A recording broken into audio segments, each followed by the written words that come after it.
In a world that celebrates highlight reels, instant success stories, and the illusion of perfection, failure has become the one thing we are taught to fear the most. We scroll through social media feeds filled with job promotions, six-figure announcements, and 25-year-olds with dream lives. And somewhere deep inside, we ask ourselves, why am I not there yet? What's wrong with me? Why do I keep failing? But what if I told you that failure, the very thing you're trying to avoid, is actually a gift? What if it's not the opposite of success, but the very path to it? We live in a hyper-success culture. Everywhere we turn, we're told to be faster, better, richer, younger, and more efficient.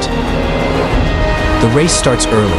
Top grades, top schools, top internships, top salaries. You're expected to figure out your purpose, passion, and 5-year plan before you're even old enough to rent a car. In this kind of environment, failure feels like death. You miss an opportunity, you feel behind. You lose a job, you feel worthless.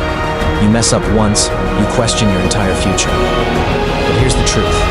Success that isn't earned through failure is fragile. Think about it. The people who never face real setbacks often crumble when adversity finally hits.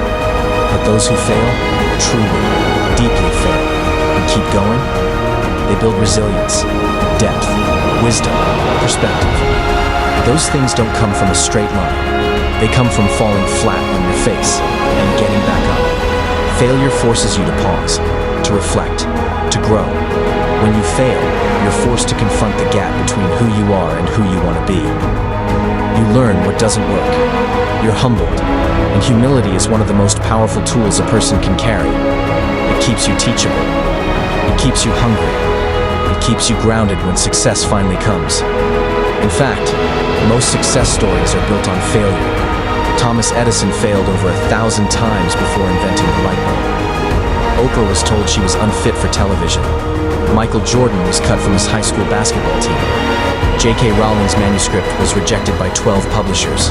They weren't lucky. They were relentless. They understood that failure isn't a wall, it's a doorway. But in this culture, we hide our failures. We delete the posts. We don't talk about the interviews we didn't get, the relationships that didn't work, the businesses that failed. We curate our lives to look clean, polished, and effortless. And in doing so, we rob each other of the truth. Every strong person you admire has failed, hard. The difference is, they didn't stop.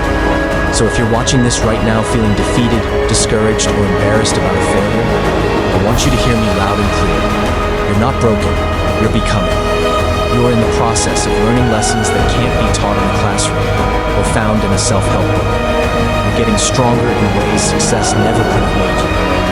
You're being shaped into someone who can handle more because you've been through more. You don't need to fear failure. You need to use it. Let it teach.